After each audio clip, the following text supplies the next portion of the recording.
Hi guys, it's reaction time. We've got the Unity and Always Two Ways to Play. Just in case you're wondering, got a bit of a different background visiting my mum this weekend. But the music can't stop. So that's if you was wondering about the pink bed and the pink lampshade. Not mine, just for guests, all right, in case you was wondering. Got Dio here because we've always got Dio here, my doggy, because he follows me everywhere I go. So he's come with me. So the Unity, Always Two Ways to Play. Ralph, my mate Ralph, has asked for this one. He says they've done some great music in the past. He really likes this band. I've never heard of them. So again, new music for me, which is very cool indeed. It says it's taken from the upcoming album, The Hellish Joyride, which is out on August the 25th on SPV Entertainment. A great label, actually. Bring some excellent music to us. Covered loads of stuff from that. So without further ado, this is the Unity and Always Two Ways to Play. Ralph said it's a funny video as well, so I like a bit of fun. So here we go. This is the Unity.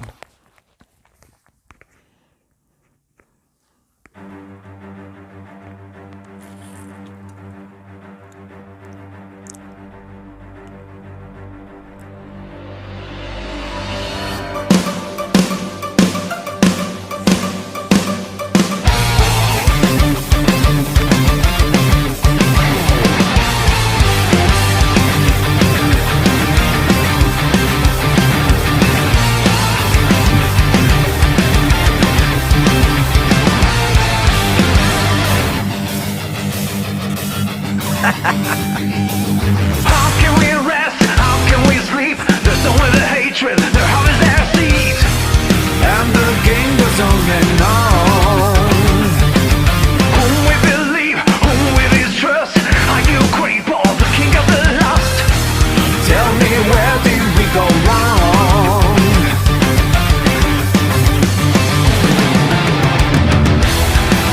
There's always two ways to play. Always two ways to play. And no final say. Call it evolution. There's only two ways to play. Everything's set to break. It's never too late.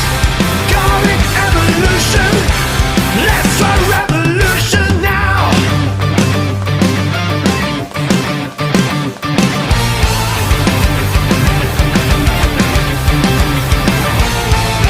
Everything moves, everything dies. We run to our mistakes and tangles of life. Tell me, what can we become?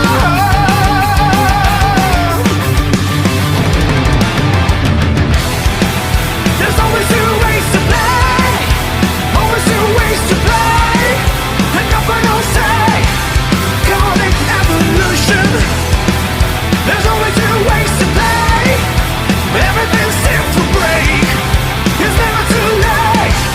Call it evolution. Let's try revolution. Yeah, man, it's brilliant. Apart from the really it's so catchy, man. I love that little riff as well that's going on with the keys. It's so catchy. It's straight as soon as it came in, I was like, yeah, man, that's very cool indeed. But the energy in this song, and that, I think it's really ramped up with that production. The production is so clean. Makes the guitars really nice and crunchy. The bass is really high in the mix. It's the perfect balance. It really is. I mean, this band sound quite intricate on like the instruments, so the guitars and stuff like that. You can really hear that coming through with those notes, especially that little riff. It sounds brilliant. It sounds amazing, and I think the production just really helps out with that. I've said lately as well about drum sounds, and I love it when you get a good drum sound, especially snare drum, and this one really sounds cool. It's really pounding there. The snare sounds absolutely fantastic, and that really ramps up the energy for the band as well. It's got they sort of remind me of someone. The riff and the keys reminded me of someone. Now I can't exactly remember who it is, but it's almost got I wouldn't say neoclassical as such, but I think it's just where the keys are going on with that riff. But then it's obviously not a neoclassical band. The chorus is so catchy. That's almost got that AOR melodic rock feel, which is very, very cool. And I love that. I love that. So this just fits in with, all the amazing bands that we're getting now. It really does. But what I love about this band, and I mentioned production, we've got some shit production now, guys. I mean, it's not all shit. I've mentioned some good ones lately, but we're getting to a time where some of these great bands, the sound and the mix is ruining it, you know, and it sort of, it stops you coming back because it sounds so bad. It's almost like, it almost sounds monotone to me sometimes. It sounds like that all the instruments are just chucked in together in just one wall of sound. I was listening to, I know it's a different sort of band, but I was listening to Van Halen the other day. Early Van Halen. It sounded amazing. And I love the way that, you know, Eddie Van Halen's guitar, for instance, is proper, like, as soon as it came on in the car, it's down there on the left-hand speaker. It's totally separated. You can pick out every instrument separate. It's almost like the bands now don't want that. They just want it all to just meld into one.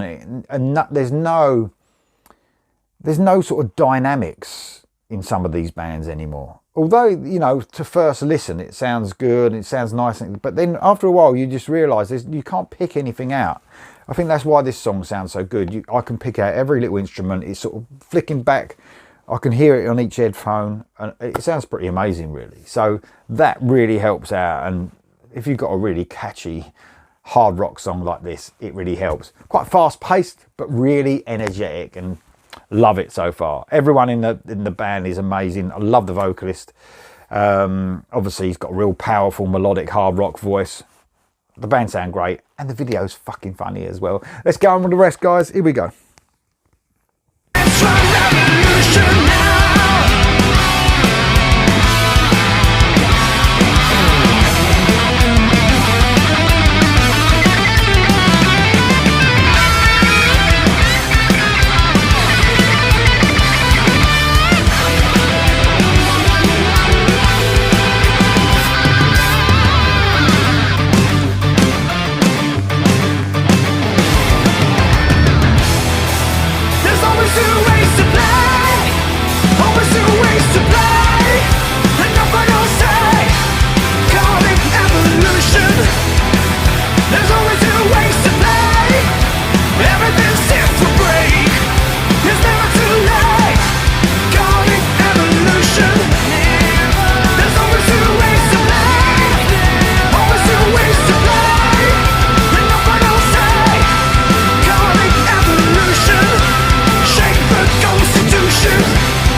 Loved it, man. Loved it. I'll tell you what it reminded me of, because I was thinking in the end, it's got that slight Ed Guy or Avantasia feel. Only the riff, I think, only the riff and the keys going along at the same time give me a slight Avantasia feel. But apart from that, just a, you know, a great melodic hard rock song. The solos were amazing. I loved the way the two guitars, I could hear it again, production wise, it was flicking back and forth. Then they both joined in for a great twin lead part. Then one of them dropped out again, then joined in. It sounded amazing. So that was brilliant. Thanks, Ralph. Obviously, Ralph's got great taste in music. That was the Unity, Always Two Ways to Play. Don't forget, guys, they got an album coming out on SPV Entertainment. It's called The Hellish Joyride. It's out on August the 25th this year. Another one to look forward to. Let me know what you think of it in the comments below, guys. I'll see you soon.